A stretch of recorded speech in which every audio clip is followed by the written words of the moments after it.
Salam alaikum, bienvenue à tous dans ce nouvel épisode de Mes Bricolos. Et quand je dis tout, c'est vraiment tout le monde. Bienvenue les abonnés, ceux qui ne sont pas encore abonnés. Alors, bon, pour ceux qui ne sont pas abonnés, abonnez-vous, c'est quand même le meilleur moyen de se tenir informé des dernières vidéos que je vais poster. Puis il faut savoir un truc, c'est que pour tous les abonnés, déjà, je vous remercie. Parce que je vous promets que ça soutient le projet. Et puis ça me fait plaisir de voir à chaque fois que je reçois un mail de YouTube qui m'annonce un nouvel abonné en me disant ben voilà, t'as un tel qui s'est abonné à ta chaîne. Je lui dis ben marhaba bik, bienvenue. Bienvenue, viens, on se pose, on boit un thé, puis on discute. On discute de création, d'innovation et d'actualité. Et là, il y a quand même une actualité pas mal. Alors, il y a 2 semaines, j'avais fait une vidéo, c'était l'épisode 7 de Mes Bricolos. J'avais fait une vidéo où je parlais justement de la nouvelle gamme Surface de Windows, les nouveaux laptops Windows enfin, ils ont profité du lancement de leur nouveau système d'exploitation Windows 11, qui était d'ailleurs très attendu, pour lancer avec ça une nouvelle gamme d'ordinateurs portables. D'accord ? Et Apple, hier, a fait une keynote. Donc c'était lundi 18 octobre 2021. Ils ont fait une keynote pour annoncer des nouveaux produits. Alors ils n'ont pas annoncé de nouveaux logiciels, mais je vous explique. C'est un peu comme si Apple avait dit à Windows, imaginez Apple et Windows, d'accord ? C'est un peu comme si Apple avait dit à Windows, oh, allez, je te laisse passer. Écoute, tu veux présenter tes produits, tu veux présenter ton nouveau système d'exploitation, vas-y, ça me fait plaisir, c'est pour moi, c'est cadeau, je te laisse. Et 2 semaines après, ils sont arrivés, ils disent bon, tu t'es éclaté, c'est bien, tu as présenté tes nouveaux produits, bon alors maintenant on va parler de nos produits. Et là, c'est simple, je vous jure, ils leur ont mis une gifle, mais monumentale. Alors c'est rigolo parce que la vidéo que j'avais faite sur Mes Bricolos, justement, où je parlais de la nouvelle gamme Surface, il y a eu un commentaire d'ailleurs très intéressant et je le remercie parce que vraiment il avait fait un long commentaire où il disait oui, mais quand même, tu sais, le Surface Pro, et on va y venir. Parce que vous allez voir que là, franchement, c'est une leçon. Alors, bien sûr, il y a plein de nouvelles technologies qui sont intégrées aux produits qu'a présenté Apple, mais pas que. Et vous allez voir, c'est un état d'esprit. Et ça, j'ai envie de le montrer dans cette vidéo. Donc, keynote d'Apple. Déjà, il balance cette image. C'était l'image qui avait été envoyée par email pour annoncer la nouvelle keynote. Donc là, tu sais qu'ils vont te parler de vitesse. Ok, alors les produits qui ont été annoncés. Alors évidemment, il y a eu ce MacBook Pro et on va y venir parce qu'il y a les nouveaux processeurs dedans. Alors, ils ont lancé les nouveaux AirPods, la 3e génération d'AirPods. Donc bon, c'est comme les AirPods Pro. La seule différence, c'est que tu n'as pas les petits bouts en plastique devant en silicone qui sont quand même bien confortables. Et tu n'as pas non plus la possibilité d'annuler les sons extérieurs, d'accord ? Mais bon, c'est bien, c'est plus petit, c'est plus léger. Bon, il y a quelques modifications. Et puis après, tu as l'HomePod Mini où c'est exactement le même, c'est juste qu'ils ont rajouté des couleurs, d'accord ? En gros, tranquillou bilou, ils te font... alors, il y a un nouveau service aussi avec Apple Music, mais ils te font cuire à feu doux. Moi, je sais, j'ai regardé le truc, je me suis dit, ok, là, c'est Tagino Pruno, ils nous mettent comme il faut, d'accord ?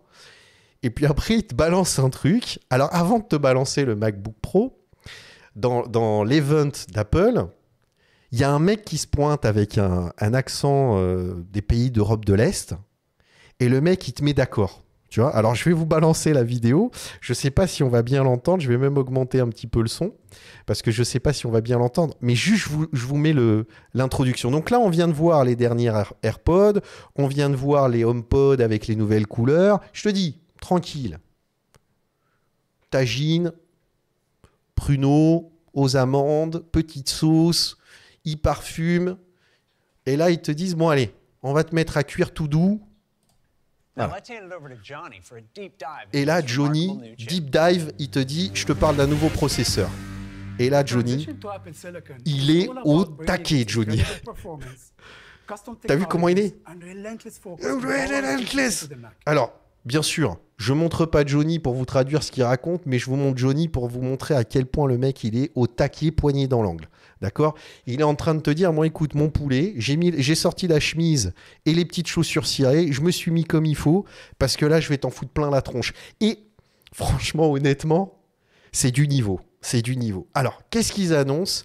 Ils annoncent 2 nouveaux processeurs. D'accord ? Le processeur M1 Ça, c'était l'ancien, c'était celui qui était sorti environ il y a une année. Donc, il équipe les iPad Pro nouvelle génération, dernière génération. Puis, ils équipent aussi donc, plein de l'iMac, le MacBook Air et le MacBook Pro 13 pouces. Mais on attendait évidemment la gamme complète des MacBook Pro et on se demandait ce qu'ils allaient faire avec. Et donc, ils annoncent juste avant d'annoncer, tu as compris, le MacBook Pro 14 et 16 pouces. Ils annoncent les nouveaux processeurs. Et là, ils te disent, tranquille, sans trembler des joues, M1 Pro et M1 Max. Et les mecs, c'est des processeurs, mais qui sont juste ahurissants.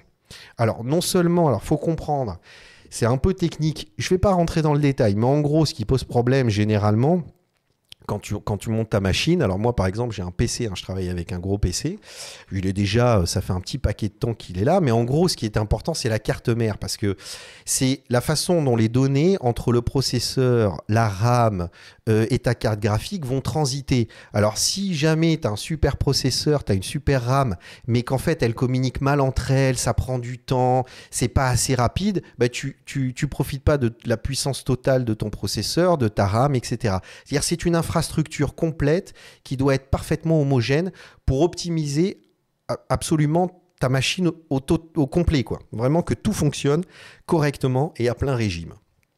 Et là, ce qu'a fait Apple, c'est qu'ils ont lancé leur processeur, mais leur processeur intègre tout ça, c'est-à-dire RAM, carte graphique et machine de calcul. Donc en fait, ça va très vite. La communication entre chaque élément fonctionne très rapidement, d'autant plus rapidement qu'ils développent aussi le système d'exploitation qui utilise à plein régime ce nouveau processeur. Ce qui leur permet d'être d'une efficacité incroyable. Et quand vous regardez ce tableau, je l'ai mis, mais vraiment, c'est juste pour vous expliquer parce que c'est assez impressionnant et vous allez voir, ils en ont parlé. Alors, je vous conseille d'aller voir la keynote. C'est pas souvent que je vous dis ça, mais ça vaut le coup parce qu'ils vous expliquent le principe. Et il faut vraiment comprendre ça. C'est-à-dire qu'en gros, à une puissance, c'est-à-dire à une utilisation d'électricité, mais vraiment différente, le processeur est utilisé de façon beaucoup plus importante. Et ça, c'est énorme. Alors, oui, pour les ordinateurs fixes de bureau, effectivement, mais pour les ordinateurs portables, c'est le jour et la nuit, les gars. C'est vraiment complètement dingue. C'est-à-dire, non seulement ils ont fait un processeur qui est beaucoup plus puissant que n'importe quelle machine PC, mais en plus de ça, qui consomme beaucoup moins d'énergie. Ça veut dire qu'en fait, quand tu fonctionnes avec une batterie, ton ordinateur PC va se mettre à un régime inférieur pour éviter de consommer trop de batterie. Vous voyez ce que je veux dire? Là, avec ce processeur, tu vas tourner à plein de barres, d'accord, à fond la caisse. Tu vas pouvoir faire tes calculs de 3D, tu vas pouvoir faire tes rendus de vidéos, tu vas pouvoir faire énormément de choses qui vont consommer du processeur, enfin de la RAM, du processeur et tout ça, en utilisant ta batterie. En déplacement, quand tu travailles, quand tu as besoin de bosser avec ta machine sans forcément qu'elle soit branchée sur le secteur. En plus de ça, non seulement elle tournera à plein régime, mais en plus elle consommera très peu d'électricité, ce qui veut dire que la durée de vie de ton ordinateur portable est multipliée par je ne sais pas combien, quoi. Quand tu vois qu'il dit pour le maximum de la puissance d'un processeur 8 cœurs de chez Intel, tu consommes 70% d'énergie en moins pour les processeurs M1 Pro et M1 Max. D'accord? Sachant que non seulement tu consommes 70% moins d'énergie, mais en plus de ça, tu n'es même pas à la puissance maximale de ton processeur. Alors, ce que j'essaye d'expliquer, c'est que c'est peut-être un peu compliqué et je vous conseille d'aller voir la vidéo pour ceux qui parlent anglais, mais c'est ahurissant ce qu'ils ont fait. C'est-à-dire, c'est vraiment un truc de dingue. OK ? Et donc, si on regarde un peu plus dans le détail, justement, et qu'on va sur le site d'Apple et qu'on voit les nouveaux MacBook Pro, alors, ils ne se sont pas arrêtés là, les mecs. OK ? C'est-à-dire qu'ils ont mis le paquet, mais de chez le paquet. Alors déjà, il y a un écran de dingue. Donc là, on voit les deux machines, 14 et 16 pouces. OK. Alors là, ils te mettent des chiffres, c'est vrai, c'est 3,7 fois plus puissant, c'est une carte graphique qui est 13 fois plus puissante, et ça, c'est clair, Ça, c'est clair sur les ordinateurs portables. C'est pour ça que moi, chaque fois que j'ai un stagiaire qui vient et qui utilise un ordinateur portable, je lui dis c'est dommage parce que ta carte graphique, tu ne l'utilises pas en fait finalement. C'est vraiment c'est dommage. Mais bon, après, ils ont rajouté je ne sais pas si vous voyez sur la vidéo, mais ils ont rajouté les connectiques, une carte SD. Alors, moi, le seul truc qui manque, évidemment, c'est du RJ45, c'est-à-dire ce qu'on appelle du Ethernet. Je trouve ça dommage qu'il ait enlevé parce que quand on est professionnel, on se sert beaucoup de ça pour faire des transferts de données et pas uniquement, je veux dire, de l'USB. On a besoin de se brancher sur un réseau, on est en fibre optique, le Wi-Fi, c'est jamais vraiment très stable. Donc c'est dommage qu'il n'ait pas rajouté, mais quand même, ils ont rajouté beaucoup de connexions qui avaient été enlevées par Apple. D'accord? Et on va y arriver. Et alors là, c'est le paquet, le M1 Pro et le M1 Max. Alors là, M1 Max, M1 Pro, on dirait des lessives pour t'expliquer que c'est un truc de malade. C'est un truc de malade parce que, alors moi qui fais du rendu 3D, qui fait de la vidéo, qui fait plein de trucs, qui fait même de la musique, etc. J'utilise beaucoup mes machines pour mixer et tout ça. D'ailleurs, pour ceux qui sont intéressés, j'ai un Mixcloud, il suffit d'aller sur Mixcloud et taper Younes Duré. J'ai beaucoup plus d'écoute sur mes mix que sur mes vidéos bricolo. Mais c'est normal, ça fait longtemps que je mixe. Mais pour ceux qui ne le savent pas, allez écouter, je me fais des petites sessions, c'est rigolo. Et puis je mets toujours des titres un petit peu sympas, spécial dédicace.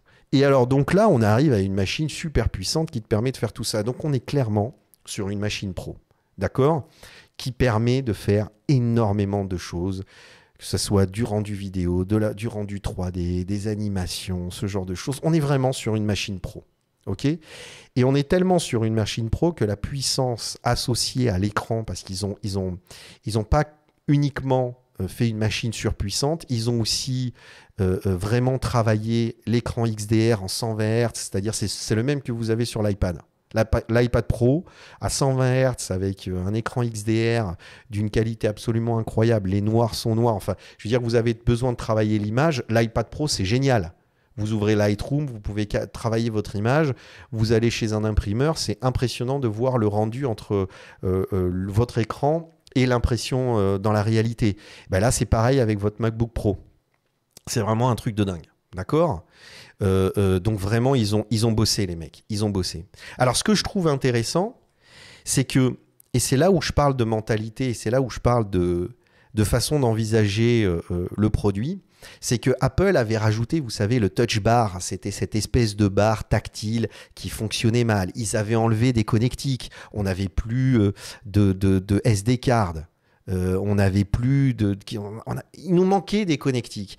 Et en tant que pro, c'est toujours la même chose. C'est-à-dire que Apple est là en vous disant « Oui, mais vous inquiétez pas, on enlève pour simplifier, etc. » Mais ce qui est intéressant, c'est que quand on explique que ça ne marche pas et qu'on a besoin de retrouver certaines fonctionnalités, Apple a écouté les professionnels et a remis des connectiques, a remis des éléments, a enlevé des choses qui ne fonctionnaient pas. Et là, on change de mentalité. C'est-à-dire que le principe d'Apple, c'est pas de réinventer la roue, c'est de faire un produit utile et fonctionnel. Un produit qui vraiment remplit complètement les besoins que vous avez en tant que professionnel. D'accord ? Donc, non seulement ils ont fait un processeur ultra puissant qui vous permet de travailler même sans être branché sur secteur. Donc en déplacement, vous êtes dans le train, vous pouvez faire de l'image de synthèse, vous pouvez utiliser, vous pouvez faire des vidéos, vous pouvez faire des rendus, ça fonctionne. Vous avez, comme il y a une économie d'énergie, votre machine ne tombera pas en rade au bout de 5 minutes parce que vous avez ouvert un logiciel de 3D. Vous avez un écran de dingue qui vous permet de travailler confortablement, vous avez de la RAM, vous avez un super processeur, ils ont enlevé le touch bar et ils ont mis un clavier très confortable, ils ont remis les connectiques nécessaires, vraiment c'est incroyable.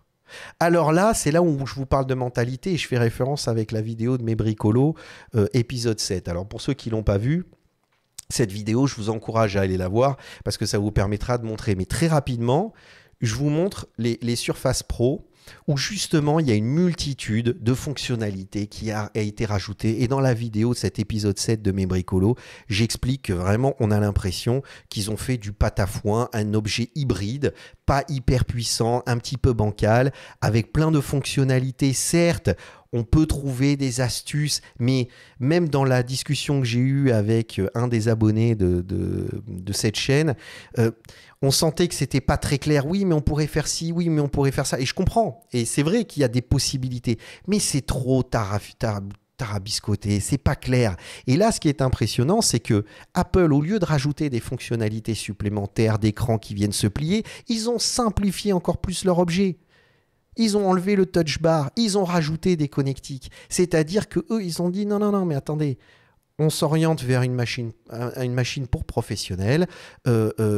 Il est important de leur donner une machine qui fonctionne et qui fonctionne bien. D'accord ? Alors, oui, on est plus cher, un peu plus cher qu'un Surface de chez Windows. Mais alors, pour une puissance et une qualité de produit, mais largement supérieure. C'est-à-dire que si vous êtes un professionnel et que vous réfléchissez en vous disant vers quoi je vais aller, est-ce que je vais vers l'objet hybride qui me propose un écran qui vient se plier un petit peu bizarrement comme ce Surface Pro ici, qu'on voit même sur la gamme des Surface Pro, ou est-ce que je privilégie la puissance et la clarté dans la fonctionnalité et l'usage? Mais la question se pose même pas, les gars. Ça se pose même pas. Je veux dire, c'est dingue. C'est absolument incroyable ce qu'ils ont fait. Apple. Et puis alors, pour ceux qui ne sont pas forcément des professionnels, et que vous savez, franchement, vous n'avez pas besoin d'aller vers un MacBook Pro 14 ou 16 pouces. Aller vers le 13 pouces qui a un processeur M1, c'est celui que ma sœur utilise et il marche du feu de Dieu. Le truc, tu l'ouvres, tac, il est tout de suite allumé, les applications s'ouvrent tout de suite.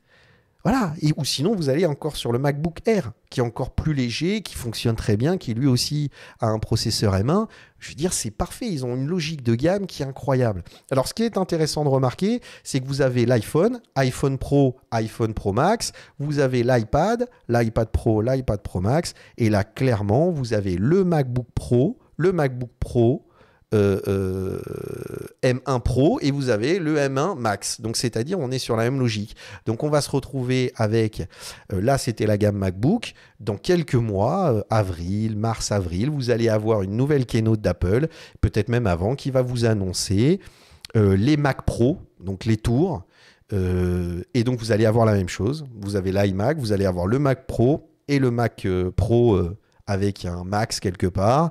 Et là, ça va être encore une histoire parce que ça se trouve, ils vont lancer les M2, les processeurs M2 Pro et M2 Pro, enfin M2 Max. Enfin bon, là, c'est tout un jargon, mais pour vous dire qu'il y a une cohérence dans la logique de développement d'Apple qui est hyper intéressante.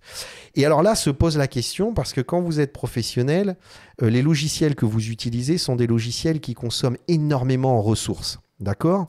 Et là, vous vous retrouvez avec une machine qui est vraiment très, très, très, très, très performante. Donc, ce qui va se passer, c'est que les développeurs vont commencer... si Intel ou si AMD, bon AMD c'est plus jeux vidéo, mais si Intel ne se met pas au niveau et n'arrive pas à proposer des processeurs aussi puissantes et aussi intéressantes que ce que propose Apple avec leur nouveau processeur M1 Pro et Max, ce qui va se passer, c'est que les développeurs vont tendance à aller développer leur logiciel sur des machines qui sont plus puissantes et qui offrent une meilleure capacité pour pouvoir lire leur logiciel. Et alors, par exemple, moi, il y a un logiciel que j'utilise au quotidien, c'est 3ds Max et Rhinoceros. Rhinoceros, il y a déjà une version Mac, mais qui n'est pas hyper au point, mais qui est en train de se développer. Mais la version PC est beaucoup plus, fonctionne beaucoup mieux. Mais 3ds Max, c'est clairement un logiciel qui ne marche pas sur Mac, qui marche que sur PC. Et depuis pas très longtemps, 3ds Max peut s'installer sur les machines Apple. Alors, ce n'est pas du natif, c'est-à-dire ce n'est pas un logiciel que vous installez qui fonctionnerait comme par exemple un Photoshop ou un truc comme ça. Mais vous utilisez Bootcamp Parallel ou VMware qui sont en fait des simulateurs qui vous permettent d'utiliser ce logiciel avec une couche qui le fait tourner comme sur un PC. Mais en fait, même en utilisant une application supplémentaire pour faire tourner 3ds Max, vous avez quand même une machine qui est tellement puissante qu'elle vous permet d'utiliser 3ds Max avec plus de de ressources que si vous l'utilisiez sur une surface. Est-ce que vous voyez ce que je veux dire? C'est-à-dire que c'est, même aujourd'hui, et je suis sûr que là, 3ds Max, là pour l'instant, ils disent « Ah, mais ça fonctionne si vous utilisez Bootcamp, Parallel ou VMware », mais je suis sûr que très rapidement, ils vont faire en sorte que 3ds Max soit full compatible avec les Mac. Parce que là, ce qu'a proposé Mac, je vous jure qu'en 2022, avec les Mac Pro, donc les tours, les ordinateurs fixes de bureau, ça va être n'importe quoi. Moi qui suis sur le point, et je vous explique, hein, j'utilise PC, j'ai toujours utilisé PC en machine principale de bureau. Mais moi qui utilise un PC, je suis en train de me gratter la tête. Parce que clairement, peut-être qu'il faut que j'attende de voir les nouveaux Mac Pro et de voir comment les logiciels vont se développer et est-ce que les logiciels que j'utilise, qui sont principalement pour la 3D, Rhino et 3ds Max, parce que tous les autres sont compatibles Mac, mais ces deux-là ne le sont pas vraiment, mais est-ce qu'ils ne vont pas commencer à devenir compatibles? Ils sont devenus compatibles mais complètement intégrés. Je me pose la question parce que là c'est très intéressant, à moins d'un réveil de chez Pentium et de chez Windows, ce qui m'étonnerait. Enfin bon, voilà. Donc ce que j'essaye de vous expliquer vraiment dans cette vidéo, c'est qu'en tant que professionnel, là Apple a sorti une machine qui est absolument incroyable et clairement ils ont mis une énorme gifle à Windows et ils les ont foutus sous terre. Vraiment, et je vous parle de ça, j'ai un PC qui paie en Windows à la maison, quoi. Je veux dire, là, je vous parle, ce que j'enregistre, ça a été enregistré sur un PC. Vous voyez ce que je veux dire? Donc, je vous dis ça, j'admets que là, il se passe un truc. Vous comprenez? C'est-à-dire que vous êtes un professionnel, vous avez besoin d'utiliser une machine parce que les professionnels qui regardaient ces vidéos, bon, vous faites du design, de la création, de l'architecture, de l'image, du son, peu importe, vous travaillez avec des machines et vous savez à quel point ça bouffe des ressources absolument incroyables. On a besoin de processeurs, on a besoin de RAM, on est toujours en train de se galérer parce que c'est jamais suffisamment puissant. Et là, je vous explique pas, c'est un truc de malade. Donc pour les professionnels de la création, je voulais faire cette vidéo spéciale Case Dédié pour vous, parce que honnêtement, là, on a atteint un niveau et on a atteint une machine absolument incroyable. Et ça fait 22 minutes que j'en parle. Donc je vais m'arrêter là, parce que sinon ça va être trop long. C'est déjà pas mal, mais je voulais vous expliquer à quel point c'est intéressant. Et peut-être, si vous avez un ordinateur fixe de bureau, comme moi qui est un PC, ben peut-être qu'il faut attendre les nouveaux Mac Pro et voir comment les logiciels vont s'intégrer à ces nouveaux machines, parce que là on va arriver sur un truc de dingue. Voilà, donc c'était ma petite vidéo et je me suis régalé en regardant cette keynote, toujours aussi aseptisée version Apple, mais franchement je me suis régalé parce que là j'étais devant mon écran, je me suis dit, j'arrêtais pas de dire oh là là, mais qu'est-ce qu'ils sont en train de lui mettre? Qu'est-ce qu'ils sont en train de mettre à Windows? Mais je te raconte pas comment ils sont en train de les exploser. Et à Intel en même temps. Qui nous a sorti une pub qui est juste pathétique une semaine avant. Donc là, en fait, Apple a mis tout le monde d'accord au niveau pour les professionnels. Clairement, là, c'est vraiment un rendez-vous qui a été fait pour les pros. Mais si vous ne l'êtes pas forcément, c'est intéressant de remarquer à quel point il y a eu différentes stratégies. Une stratégie vers le gadget à tout prix chez Windows et une stratégie vers non, nous, ça ne nous intéresse pas de faire du gadget, on enlève la touch bar. On a compris que ça ne fonctionnait pas. On rajoute des connexions supplémentaires avec le SD card, l'HDMI, etc. Parce que vous vous en servez. On vous l'a enlevé, mais en fait, on se rend compte que finalement, ça ne rend pas l'objet plus fonctionnel et plus ergonomique. Donc, on va le rajouter. D'accord? On vous met un écran de malade, on vous met un processeur de ouf, vous avez une machine de dingue et je peux vous jurer que cette machine, ça va être un succès absolu. Merci à tous, Pslema, et rendez-vous pour la prochaine vidéo de mes bricolos. Pslema.